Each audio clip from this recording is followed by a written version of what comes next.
Hello, this is Eric Boyce, CEO and Chief Investment Officer for Boyce and Associates Wealth Consulting, and welcome to Charts and Chat for February 4th of 2024.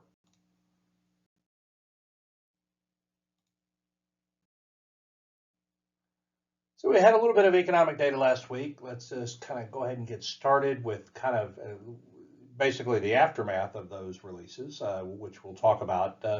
Had a rise in market expectations for Fed funds.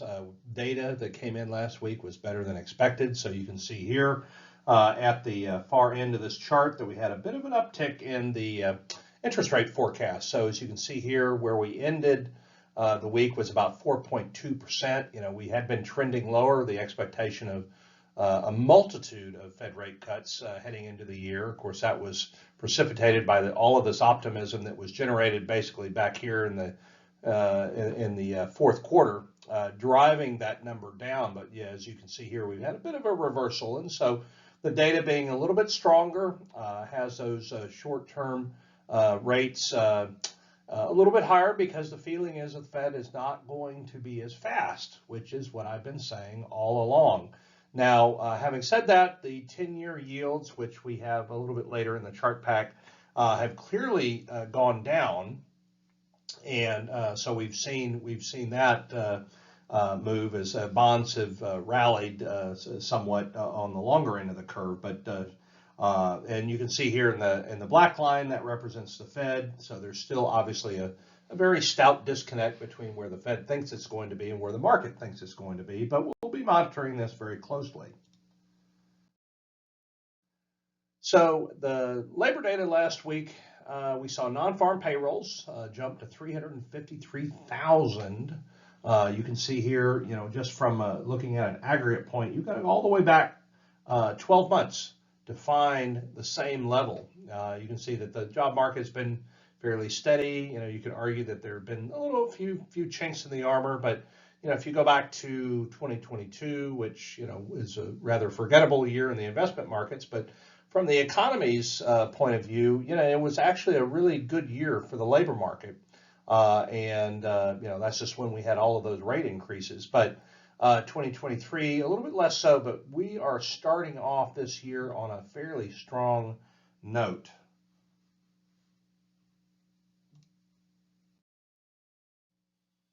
So on this slide, we have kind of a breakdown of where the labor gains are coming from. And as you can see here, looking at, you know, January 2023 to July, that was the first half of last year. And then here's the second half. You can see, like, when you look at healthcare, obviously had a much better second half. Government, not so much. We know government spending is apt to probably, you know, reach kind of a stall point over the time, you know, at some point in the not too distant future. Because of budgetary constraints and political gridlock.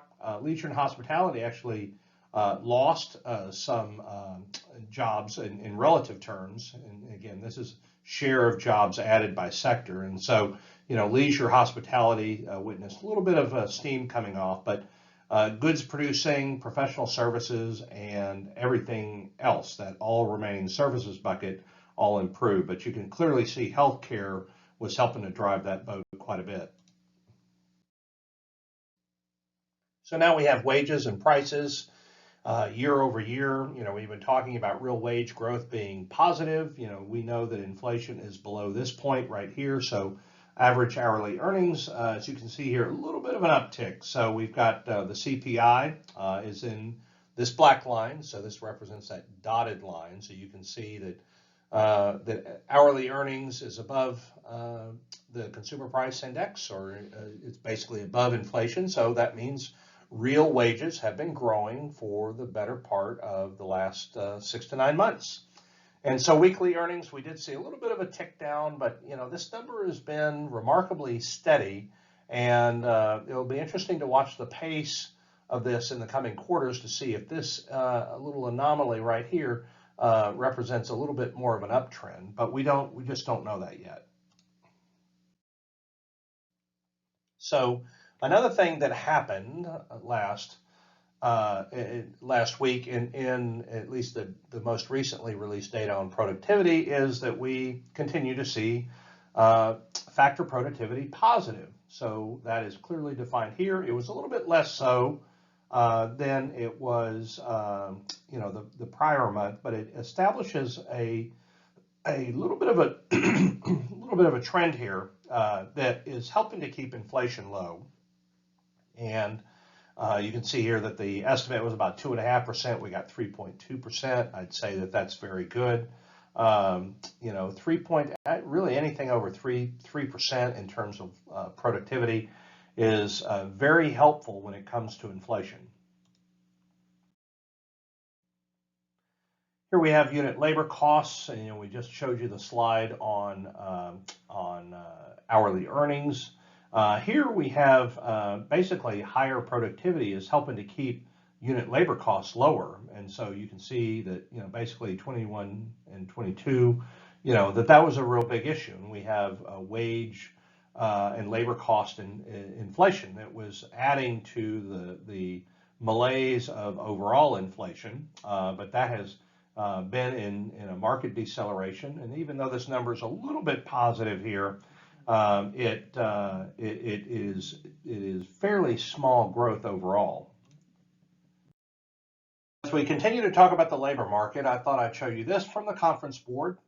It has interesting divergence here as of late. So share of consumers reporting jobs is plentiful, as noted here in the blue. You can see very clearly we've seen that uptick here over the last few readings, and consequently the jobs hard to get is trending down. And of course, we've seen kind of a flat line here, but we had a pickup in jobs hard to get. As we saw maybe the economy softening up a little bit, at least the labor market, we saw some chinks in the armor, and it just seems like we're seeing a little bit of reversal here. And I think some of this has to do with optimism. You see the quits rate really stalling out, and and that gives you mixed. It gives you some mixed feedback, when you see that kind of quits rate slowing down. A lot of people look at that as a strong barometer for where the labor market is going, and right now it's clearly pretty strong. I mean, you can't argue about the labor market.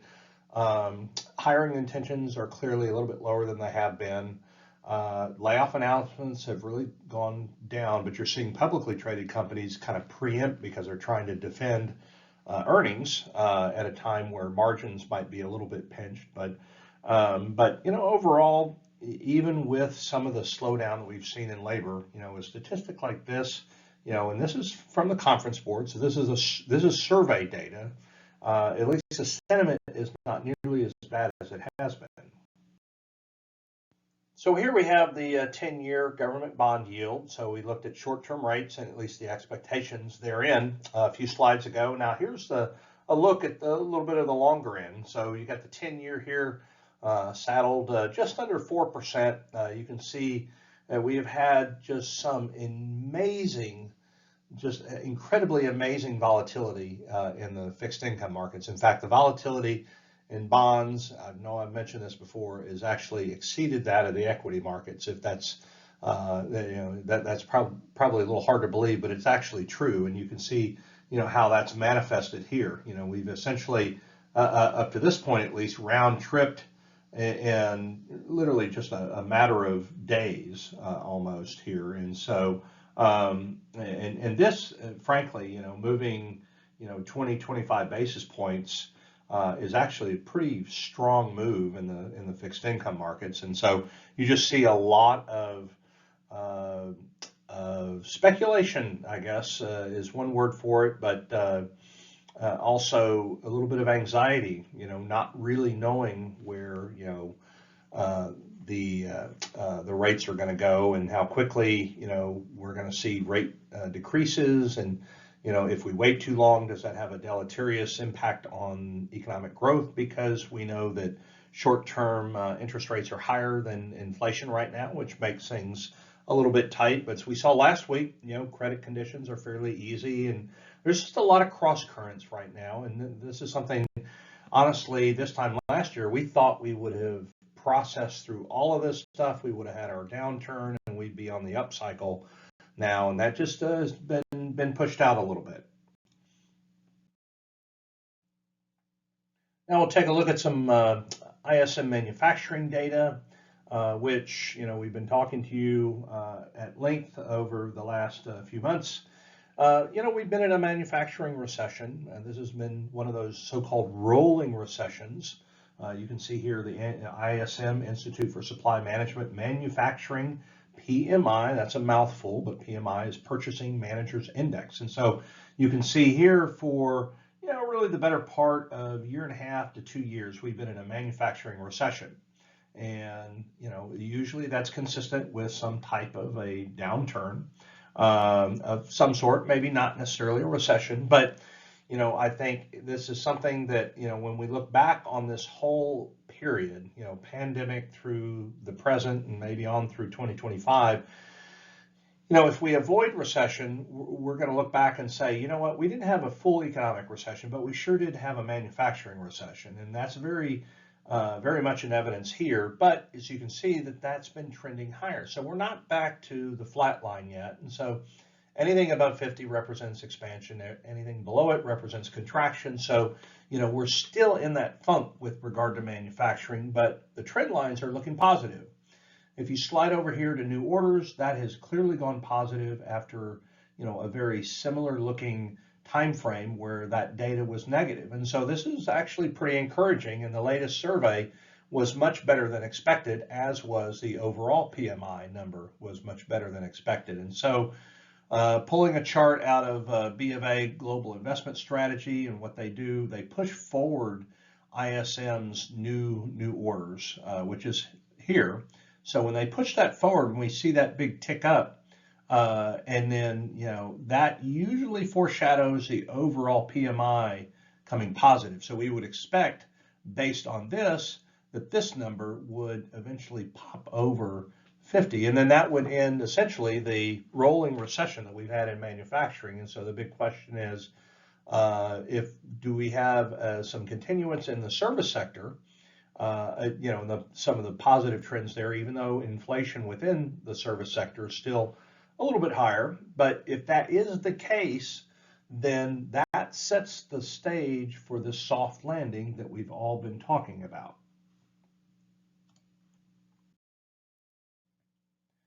Here we have some data on construction spending, and again, in a stroke of luck here, we have data that's come in ahead of expectations. You can see, we've had a string of fairly strong construction data, and, it's not been, led necessarily by all sectors, and we know that for a fact. That data is on the right-hand side, but you can just see here clearly that the recent data, if you look at all the trend lines and kind of like take out the anomalies here, the trend line is looking up. And you can see that in the data here. You've got residential construction spending in 2022. We know came down quite a bit. We had high construction finance costs. Interest rates were moving up at a pretty good clip, and it was causing some choke points. And we also had some material component shortages and things like that because of the supply chain issues, and those eventually worked themselves out. And we found a trough, as it turns out, in the second quarter of last year. And so it's continued to trend up. So we're not at prior peaks, but we are trending up in residential spending, and we continue to move higher in non-residential spending.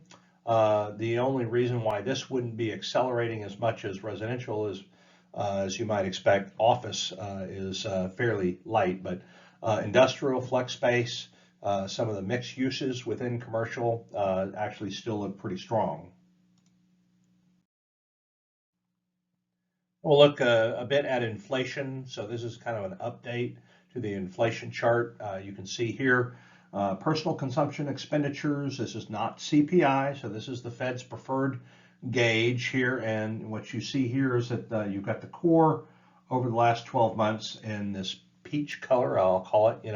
All of these are trending down. So this is what we've known. This is not a surprise. So the core over the last 12 months is kind of saddled in here pretty close to 3, maybe slightly below 3 now. So it's above the 2% that the Fed wants to target, which is right here.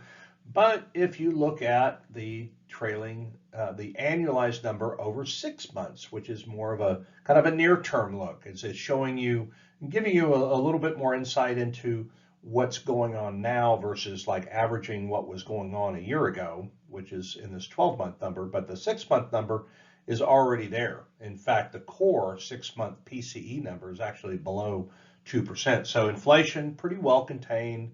This is what people have been talking about over the last couple of weeks is should the Fed come out and say mission accomplished? Well, the Fed doesn't have to worry about trying to get inflation down anymore. They just have to make sure that they try to not stall out the economy with rates being so high. And so this is the theory behind all these rate increases. Like, okay, well, the mission is accomplished. I mean, if you just look at it based on this metric, but I think you just have to be careful in the grand scheme of things that you don't get too optimistic at a time where you need to be a little bit guarded, and then you wind up reigniting inflation, which I think we would all agree would not be a productive outcome for the economy. So as we look across the pond, we've got Eurozone consumer prices. This is a 12-month change, and so we can see that those are kind of in a 3% range. So you look at the U.S., and we've talked a lot about that. We have to also look at the international backdrop, at least with regard to inflation. So you look at the Eurozone, and Germany's been in a little bit of a tight funk, and for a lot of different reasons. I think the outlook is obviously they're going to have to change some of their end markets, and the fact that we've seen some tightness in manufacturing, and that's Germany is one of the world's leading exporters of manufactured goods, but the economic backdrop has not been as conducive in Europe as it has been in the U.S., but it's good to see inflation continuing to drop there. In an interesting twist here, you can see there's an article from Jeff Sparshott in the Wall Street Journal this past week. Data from PitchBook here. You can see an uptrend in speculative grade bond issuance. I mean, we've actually seen some pretty decent strength coming out of like all of the credit markets, and whether it's investment grade and especially speculative grade at a time where a lot of people thought that we'd have stress in credit, we'd have higher delinquencies, blah blah blah. Hasn't really materialized. In fact, high yield has done actually fairly admirably, in terms of performance, and so that is inspiring more activity here. And so if you look at 2023 and then heading into the first month of the new year here, things actually look relatively good. Take a quick look here at housing. This is the Case-Shiller 20-city price index month over month. We talked at some length last year about price declines after prices witnessed a rather unusual rate of gain. This is kind of in the stratosphere, and then like all good things, you have a opposite and equal reaction, which is what happened in 22. But we've had some strength in housing prices, and it's really kind of gone a little bit unsung. I mean, and some of this happened so fast that it was hard to imagine. But I think if you're looking at municipal budgets, your rate of gain is slowing here, and I think at some point the law of averages will kick in, because you go back over history, and this data only starts us here on this chart at beginning of 2016, but you can see that on a normal basis, and I think this represents normal, that you're only getting like 0.5% a year, in increases. And then, when you get a few years where you get double that, especially coming off even with this reset, years where you're like, upwards of 1.5 to 2%, at some point this kind of fizzles out and you get back to a more normalized level. And so, where we are now in terms of the year-over-year price, we're about 5% if you count, all of this stuff. And of course, this is a monthly data. This is month over month. And so, we had a deceleration in home prices versus the estimate, and we're slightly below the estimate here on year over year. So 5% year over year. It's not the 20% that we were watching, just over a year ago, but good news for housing as an incentive for builders to put more product on the ground.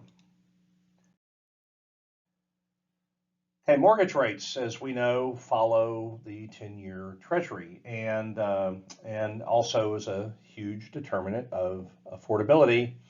So we just talked about prices, and prices, up 5% year over year. We've got mortgage rates now around 7%. They are off their peaks, and this is a very painful period if you were waiting to buy a new home or trying to find the right moment.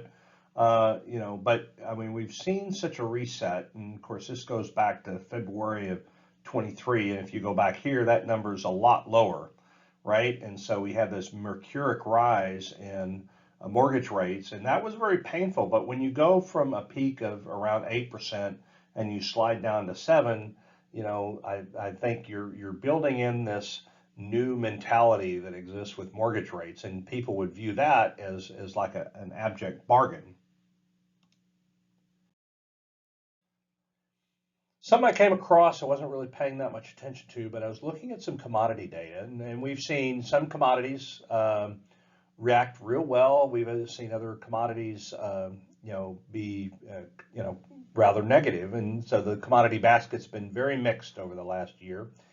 And this caught my eye, and it's going to beg me to research this a little bit deeper. But you've got to go back to 1951 when we saw a cattle herd that was as low as it is now, and you can see that I mean, we've had these little rolling waves, and of course, there's a lot of determinants that go into it, weather patterns, not the least of which cost of feed. You have, in some cases like bovine diseases that go through, and there's just a lot of things that can impact that. But here, we've seen several years of a declining herd, and so the obvious read through here is that you've got beef prices, which are going to continue to rise. So people that are going to the supermarket, and this is where you tell people, listen, inflation's going down, but they'll tell you, well, I kind of don't feel it as much because they're paying more for stuff like meat at the grocery store. And this is the stuff that they can look at, just like the gasoline at the pump. They look at it and say, hey, this was at least X% more than what I paid like just a few months ago. And this is pretty real and pretty visceral to a lot of people. And so, even though inflation's coming down, it's not negative. So we still have inflation. It's just not as much as it was. And the fact that all of that inflation, when we had that outsized inflation, I mean, that's still in the prices. And so, the fact that inflation comes down is helpful, but there's still all of that prior inflation that's in prices still. So here we have some information I thought was pretty interesting. We've got spending on interest.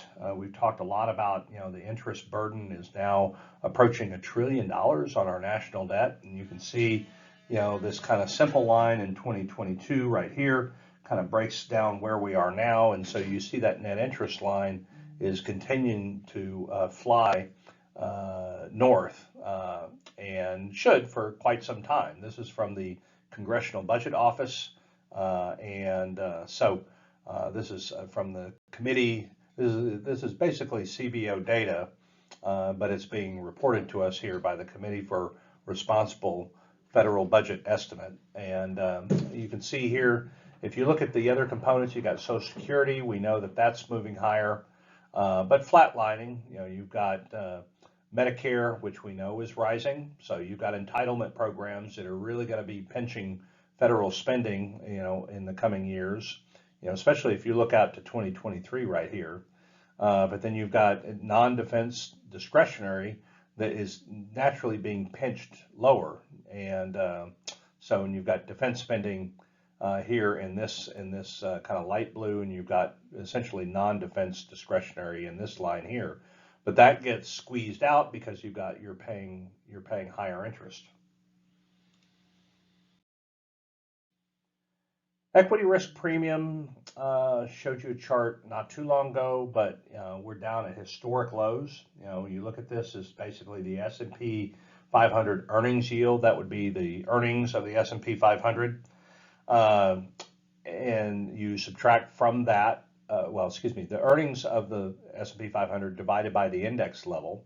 That gives you the earnings yield, and then you subtract from that the 3-month T-bill yield, and you've got to go back a long way to get to where we are now.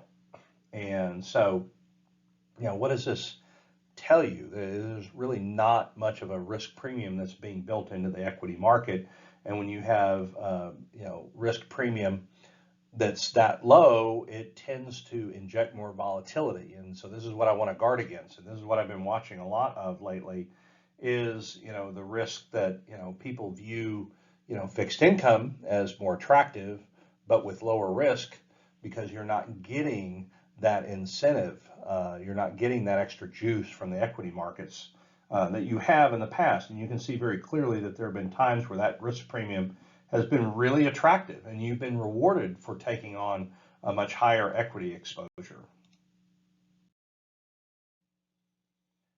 Interestingly enough, I think the sentiment from the investor point of view is evolving as well. So this is, a question, survey in Bloomberg. How are you protecting retirement savings from inflation? And because obviously inflation's a very hot button issue, right, over the last couple of years. And so you've got almost half of the respondents here saying that they're adding more equities as a way to take advantage of that. And so when you have, a modest level of sustainable inflation, that's exactly where you want to be. Inflation tends to erode the value of fixed income. So if you're looking out into retirement here and you're trying to find an inflation hedge, if you are of the belief that inflation is sustainable and it's in an acceptable band, say like, anywhere between 2 and 3%, then yeah, you absolutely would want to add more stocks in that scenario. I'm going to end the chart pack with 2 or 3 slides here on China. It's getting my attention lately, and we're seeing more written about it. In fact, I've actually have about 5 or 6 charts that I was looking at and decided to include basically 3 of them here in this pack. But I think they really kind of affirm the notion that China is slowing down, and what we've seen, actually I should say, using the negative here, is what we've seen in absence of is a lot of commentary from the Chinese government about this. They've really clamped down and gone censorship heavy on a lot of this data, and you're really not hearing about it. And so, but you can see anecdotally, here, and this is data from the National Bureau of Statistics. So this is basically the Chinese government acknowledging that manufacturing has been in a prolonged, downturn, and so basically turning ever so slightly positive a handful of months ago. But it's been, pretty bleak on the manufacturing side for a while. Non-manufacturing is kind of hugging that line. China obviously likes to live in a world of high sustainable growth, and that's clearly not happening right now. And like I said, you're not hearing about it from the government. So we've talked a lot about the Chinese property sector, and you look at this chart here. This is CEIC as a source on this. You got all these indicators negative, and they've been negative for a while. And we've talked about Evergrande.